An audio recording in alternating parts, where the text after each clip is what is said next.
Hello, I'm in a 2011 Chevy Traverse, and today I'm going to show you to open the hood. So from the driver's side, we'll go right down here, and you should see a little lever that pops the hood. Hear that pop sound? That was the safety releasing. You can double check too. If you can see it, there's a cable right here that runs up to the hood. You want to make sure that's connected with slight tightness. If it's not, you'll need to address that. That will go up to the front. In most vehicle models, there's a lever towards the middle.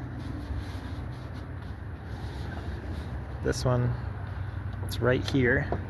So I'm gonna kind of pull it this way and then lift.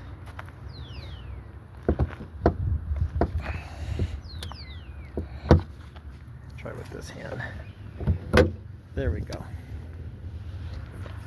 So that's what the lever looked like.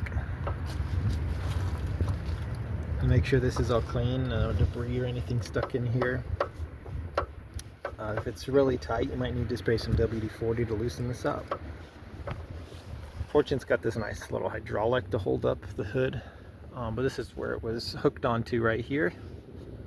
So I'm gonna make sure nothing's bent and nothing's out of place. Make sure your hood's in proper alignment, because if it's crooked, that could cause issues as well. But I hope this is helpful. Hope you have a wonderful day.